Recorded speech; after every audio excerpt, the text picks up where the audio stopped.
Part 1. The But Aren't You Just Serving Drinks?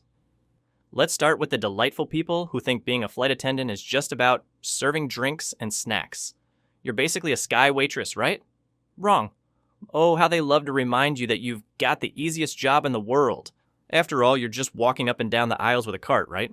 Never mind the fact that you're managing a tiny, chaotic cabin full of 200 strangers, ensuring everyone's safety. But sure, go ahead and ask for an extra pack of peanuts like you're doing me a favor. Part 2. The I'm just going to ignore the seatbelt sign brigade.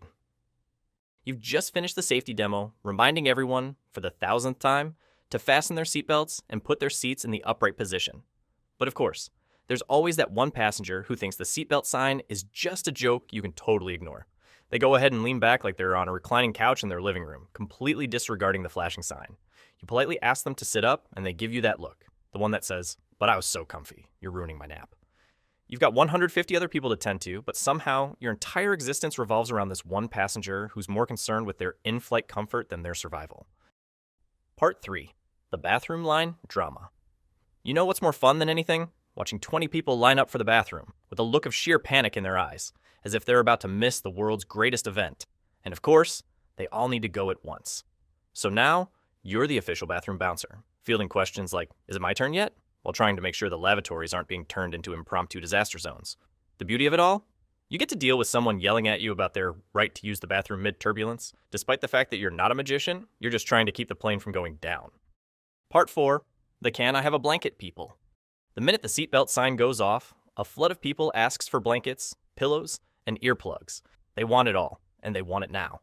You, of course, have about 10 blankets to distribute among 200 passengers, because apparently no one thought to pack their own pillow for a 3-hour flight.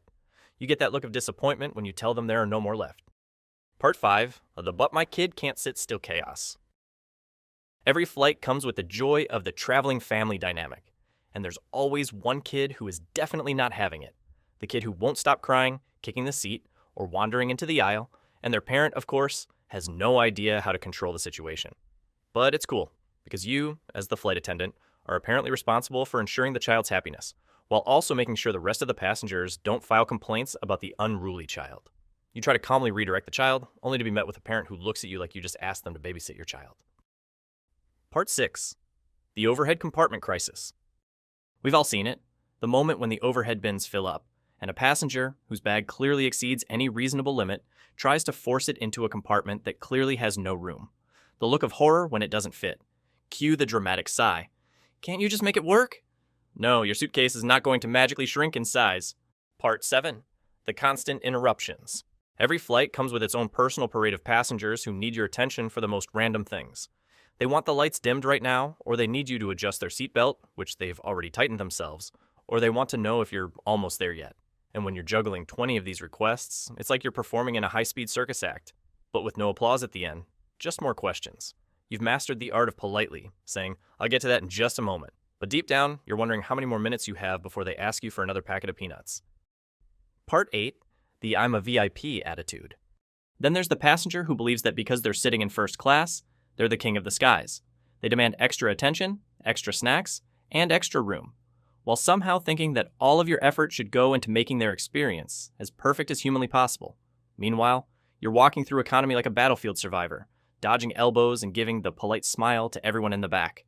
The VIPs just don't seem to understand that everyone's experience is equally important. Part 9. The Can I Smoke on the Plane inquiry. And of course, there's always someone who asks, is there any way I could smoke on the plane? Despite the fact that smoking has been banned on flights since, well, forever. You try to calmly explain that not only is it illegal, but also inconvenient for everyone else on board.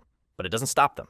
You get the "I'm not buying it" face as they roll their eyes like you've just denied them their constitutional right to a cigarette. Part 10. The Can I Stand During Takeoff demands. Here's a personal favorite. When passengers insist on standing in the aisle during takeoff because they just can't sit still. It's not like you've spent the last 15 minutes begging them to sit down and buckle their seatbelt. But sure, Karen, go ahead and ignore all those safety regulations and try to block the aisle with your wandering feet, as if we're all going to magically lift off without a care in the world. Part 11. The "But my flight is delayed, so I'm going to yell at you" syndrome. Yes, the joy of passengers who think you personally caused their flight to be delayed. When the weather has decided to make life difficult, or some technical glitch happened behind the scenes, you're the one they turn to. You get the classic, well, this is your fault, right? As if you have a magic wand to summon perfect weather or fix a plane midair.